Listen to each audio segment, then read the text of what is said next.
Hai semuanya, video kali ini kita akan melihat bagaimana keputusan Amerika dan India, yang bertujuan menekan Rusia malah untungkan China. Kita juga akan mencari tahu, mengapa para investor Amerika kompak berhenti investasi, apa yang sebenarnya terjadi dengan perekonomian Amerika. Terakhir, kita akan mencari tahu apakah China dan Rusia akan maju melawan Amerika dalam invasinya ke Iran. Namun, sebelum kita lanjut, bolehkah Momon meminta sedikit bantuannya untuk menekan tombol subscribe dan like video ini? Kesepakatan dagang Amerika Serikat yang diklaim menekan Rusia, justru membuka jalan bagi lonjakan ekonomi Cina, dan dampaknya mulai terasa. Sekarang India disebut meninggalkan minyak murah Rusia, Amerika Serikat mengumumkan kemenangan besar, tetapi di balik layar, aliran energi berbalik arah ke Cina, biaya produksi China turun, ekspor makin agresif, sementara India dan Amerika Serikat menghadapi resiko biaya yang melonjak. Video kali ini kita akan melihat bagaimana satu kesepakatan politik mengubah peta energi global, dan mengapa China justru menjadi pemenang terbesar dari masalah ini.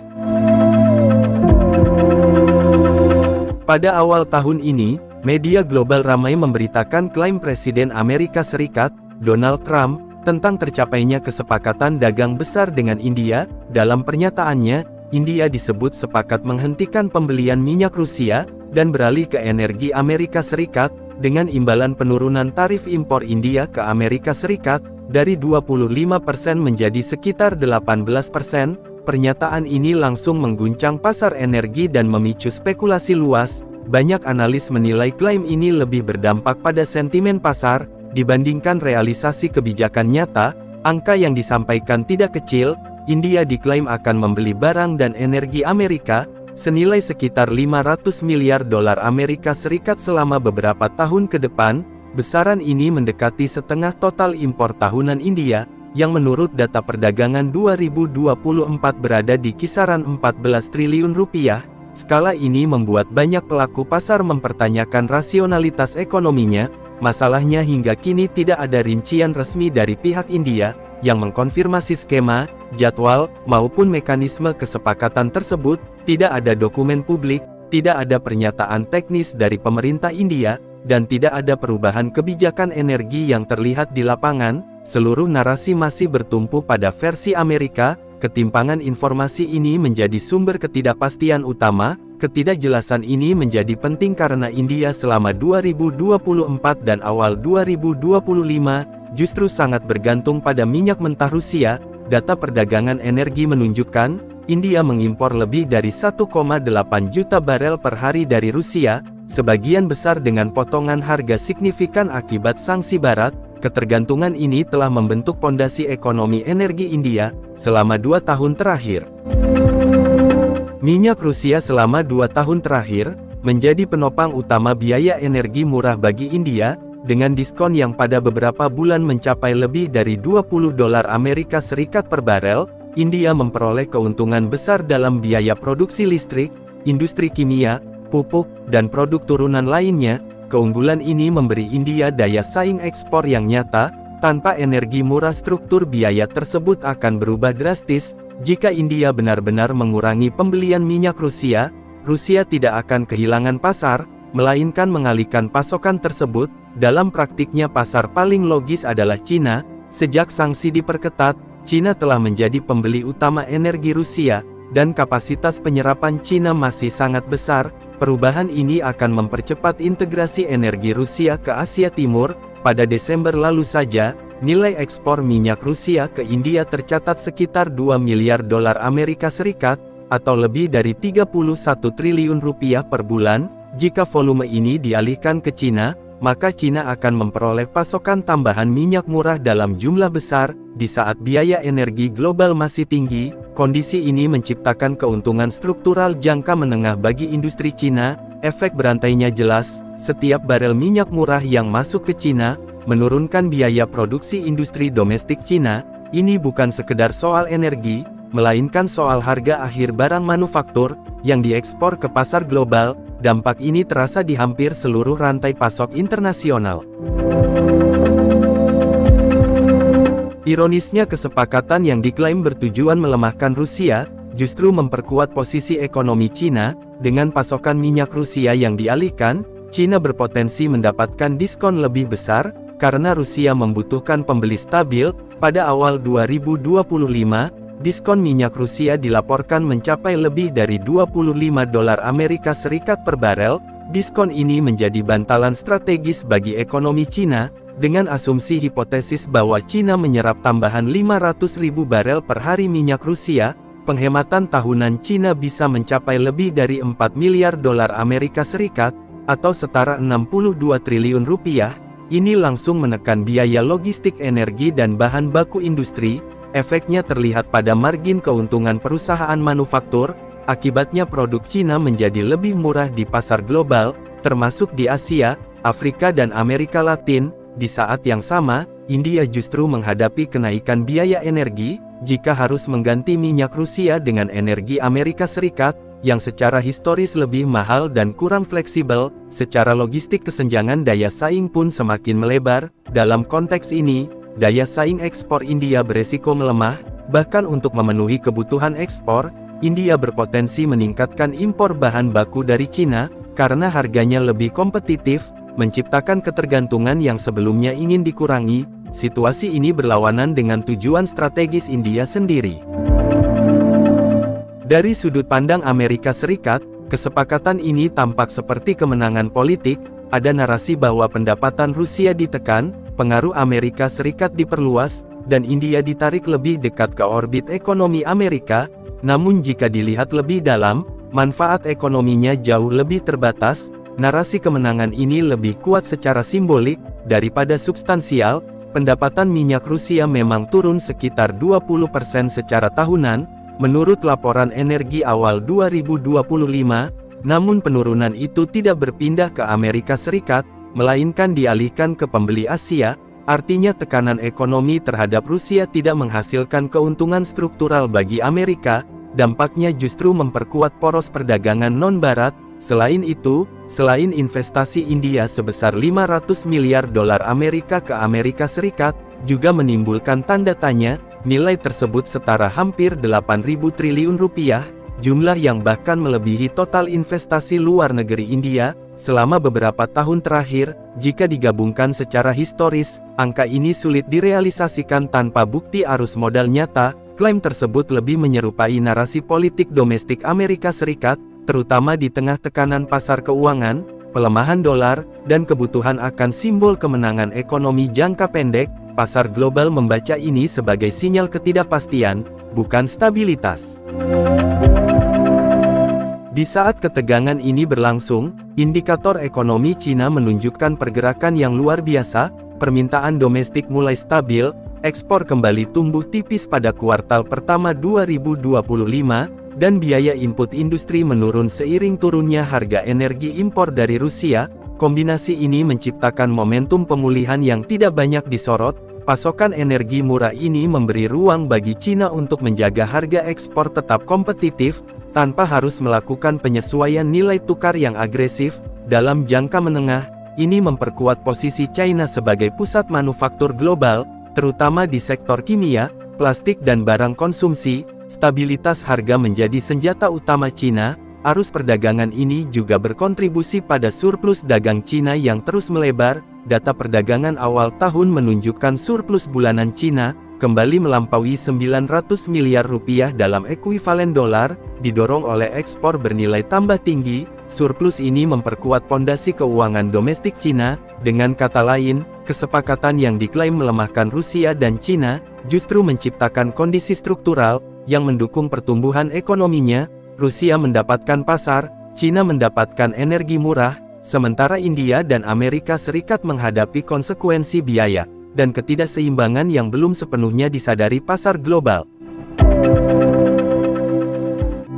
Para miliarder di Amerika Serikat sedang meninggalkan pasar saham. Saat indeks masih di puncak, para miliarder menjual aset beresiko dan menimbun uang tunai dalam jumlah besar, bukan karena panik, tetapi karena membaca sesuatu yang belum disadari publik. Cadangan khas raksasa melonjak, saham teknologi dilepas diam-diam, dan modal besar bergerak ke properti dan aset alternatif yang lebih aman. Video kali ini kita akan mencari tahu sinyal tersembunyi di balik langkah para pemilik modal terbesar, kemana uang itu benar-benar mengalir, dan mengapa pergeseran ini bisa menjadi penanda perubahan arah ekonomi global.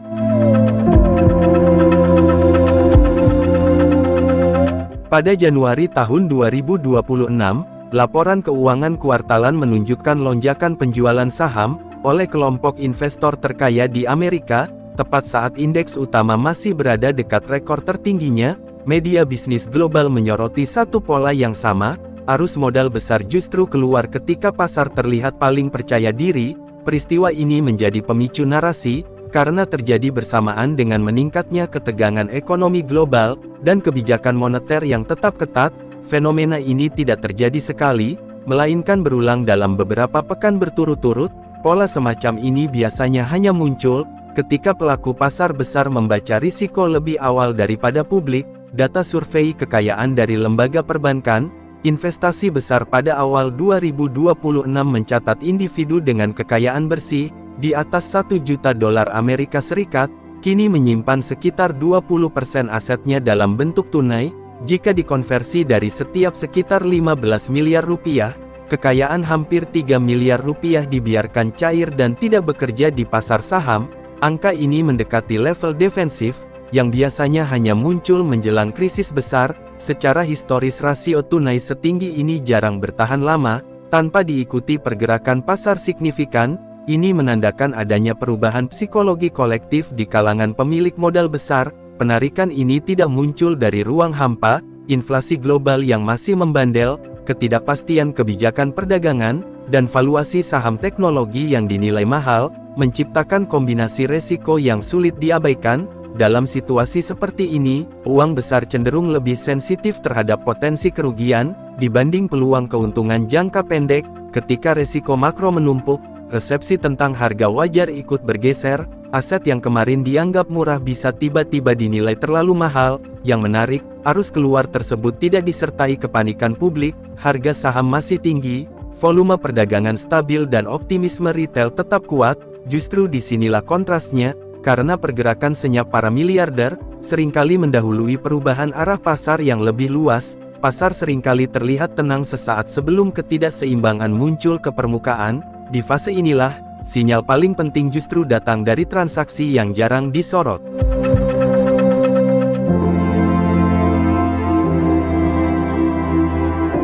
Pada akhir 2025, laporan keuangan menunjukkan, cadangan kas sebuah konglomerasi investasi legendaris, melonjak ke sekitar 381 miliar dolar Amerika Serikat.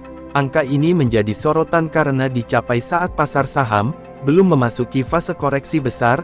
Langkah ini memicu perdebatan, apakah ini kehati-hatian ekstrim atau persiapan menghadapi guncangan.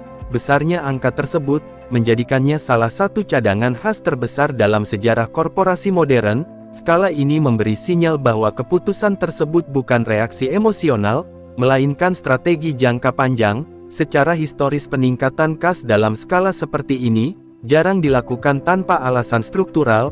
Uang tunai dalam jumlah besar memang mengorbankan potensi imbal hasil jangka pendek, tetapi memberikan fleksibilitas absolut ketika evaluasi aset tiba-tiba runtuh.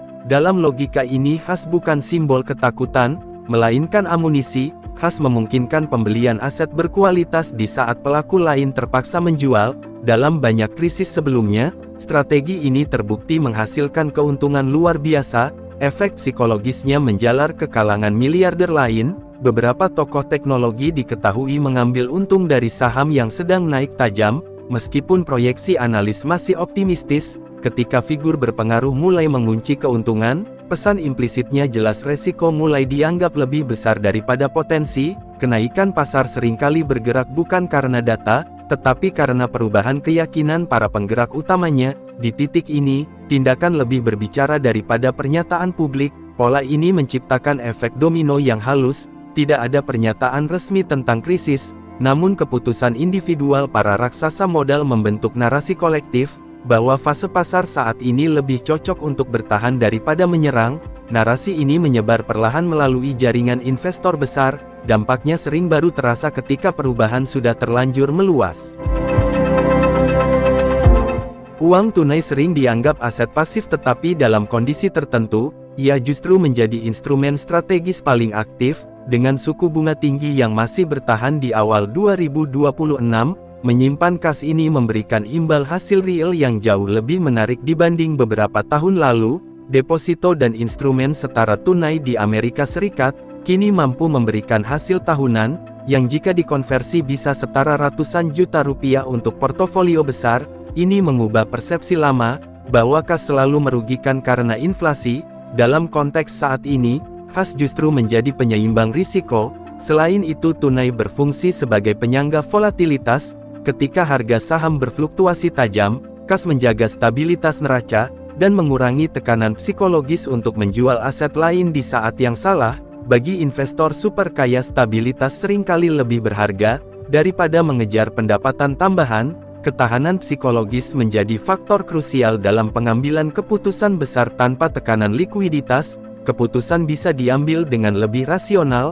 Ada juga faktor opsionalitas. Dengan likuiditas tinggi, investor dapat bergerak cepat ketika peluang muncul, baik akuisisi perusahaan, pembelian aset terdiskon, maupun investasi strategis jangka panjang. Tanpa kas, peluang ini sering hanya lewat sebagai berita. Kecepatan menjadi keunggulan kompetitif di saat krisis. Mereka yang siap biasanya memperoleh harga terbaik. Jika penalaran ini bersifat spekulatif, maka ia tetap berakar pada pola historis. Setiap krisis besar sebelumnya menunjukkan bahwa pihak dengan cadangan khas terbesar biasanya keluar sebagai pemenang setelah badai mereda. Sejarah keuangan berulang meski konteksnya berubah, pola dasar perilaku modal besar cenderung konsisten. Namun uang itu tidak seluruhnya mengendap, sebagian besar dialihkan ke sektor properti. Dengan pendekatan baru yang lebih terdiversifikasi, alih-alih membeli satu gedung mahal, investor kaya memilih kepemilikan fraksional pada banyak aset yang tersebar secara geografis dan sektor. Diversifikasi ini mengurangi resiko kerugian besar dari satu lokasi. Selain itu, arus pendapatan menjadi lebih merata sepanjang tahun. Modal ini memungkinkan partisipasi dengan nominal relatif kecil untuk standar mereka, mulai dari sekitar $1.500 Amerika Serikat, atau kurang lebih dari 23 juta per unit kepemilikan. Imbal hasil datang dari sewa rutin, bukan spekulasi harga jual semata, sehingga arus kas menjadi fokus utama. Pendekatan ini sangat kontras dengan spekulasi properti era sebelumnya. Fokusnya bukan lonjakan harga, melainkan pendapatan stabil. Di segmen komersial properti dengan penyewaan retail, kebutuhan pokok menjadi favorit. Kontrak jangka panjang yang memindahkan biaya operasional ke penyewa, menciptakan pendapatan yang stabil bahkan saat ekonomi melambat. Ini menjelaskan mengapa modal besar mengalir ke sektor yang terlihat membosankan, namun tahan banting. Bisnis kebutuhan dasar cenderung bertahan di hampir semua siklus ekonomi. Stabilitas ini sangat bernilai ketika ketidakpastian meningkat. Perpindahan ini menunjukkan perubahan prioritas dari mengejar pertumbuhan agresif, menuju menjaga nilai dan arus kas. Dalam konsep ketidakpastian global, stabilitas menjadi komoditas paling langka dan paling dicari. Paradigma investor pun bergeser secara struktural. Resiko kini dikelola lebih ketat daripada satu dekade lalu. Ancaman invasi Amerika Serikat ke Iran bukan lagi isu jauh, karena di saat krisis ekonomi Iran memuncak, China justru muncul di titik paling sensitif. Membantu pengendalian komunikasi nasional, latihan militer bersama diumumkan, dan retorika melawan tekanan Amerika makin keras. Namun di balik semua itu, ada jurang besar antara citra, dukungan dan realitas kepentingan. Video kali ini, kita akan mencari tahu, seberapa jauh China benar-benar akan melangkah, apa batas dukungannya, dan mengapa Iran mungkin berdiri lebih sendirian dari yang terlihat. Gelombang ketegangan terbaru meledak pada akhir Januari tahun 2026, ketika pemerintah Amerika Serikat secara terbuka meningkatkan tekanan terhadap Iran di tengah krisis ekonomi dalam negeri yang memicu demonstrasi nasional. Media global ramai memberitakan pengerahan kekuatan militer Amerika Serikat ke Timur Tengah disertai pernyataan keras yang menuntut pembatasan program nuklir dan pengembangan rudal balistik Iran. Peristiwa ini menjadi pemicu utama kekhawatiran bahwa konflik dapat berubah menjadi intervensi militer langsung. demonstrasi di berbagai kota Iran pada awal Januari tahun 2026, bukan sekedar protes ekonomi biasa, tekanan inflasi, pelemahan mata uang, dan keterbatasan akses perdagangan akibat sanksi, membuat daya beli masyarakat runtuh. Dalam laporan media internasional, nilai mata uang Iran anjlok tajam, sementara harga kebutuhan pokok melonjak, menciptakan situasi sosial yang rapuh, dan mudah dieksploitasi oleh tekanan eksternal. Di saat yang sama, Amerika Serikat menegaskan bahwa instabilitas internal Iran merupakan konsekuensi dari kebijakan pemerintahannya sendiri. Namun bagi Teheran, ancaman militer Amerika Serikat dipandang sebagai upaya memanfaatkan krisis domestik. Di titik inilah peran Cina mulai disorot, terutama setelah laporan bahwa China membantu Iran dalam pembatasan komunikasi nasional selama proses berlangsung. Langkah China tersebut langsung memicu spekulasi global. Apakah ini sinyal dukungan strategis yang lebih dalam, atau sekedar manuver terbatas untuk menjaga stabilitas mitra yang dianggap penting? Pertanyaan ini menjadi landasan utama analisis mengenai sejauh mana Cina benar-benar bersedia menolong Iran jika invasi militer terjadi. Selama lebih dari 1 dekade, China menjadi jalur ekonomi penting bagi Iran di tengah sanksi finansial Amerika Serikat. Ketika akses Iran ke sistem keuangan global dibatasi, dan statusnya di daftar hitam FATF menutup banyak pintu perdagangan, China tetap menjadi mitra yang bersedia bertransaksi, terutama di sektor energi. Namun data terbaru menunjukkan keterbatasan hubungan tersebut. Pada tahun 2024, total perdagangan China dengan Iran tercatat kurang dari 14 miliar dolar Amerika Serikat, atau sekitar 220 triliun rupiah. Angka ini sangat kecil jika dibandingkan dengan perdagangan Cina dengan negara-negara Teluk yang mencapai sekitar 257 miliar dolar Amerika Serikat, setara kurang lebih 4.000 triliun rupiah dalam periode yang sama. Perbandingan ini penting, karena menunjukkan prioritas ekonomi China.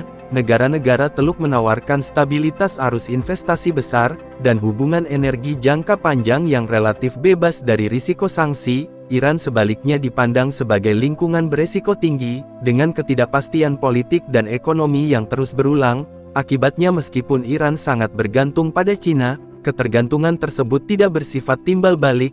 Struktur hubungan ini membuat China memiliki ruang untuk bersikap pragmatis. China dapat mendukung Iran sejauh tidak mengorbankan kepentingan ekonominya, yang jauh lebih besar di kawasan lain.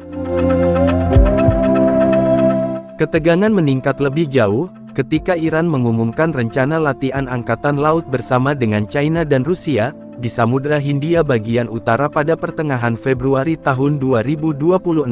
Pengumuman ini langsung ditafsirkan sebagai sinyal perlawanan terhadap tekanan Amerika Serikat, sekaligus demonstrasi bahwa Iran tidak sepenuhnya terisolasi. Latihan semacam ini memang memiliki makna simbolik yang kuat.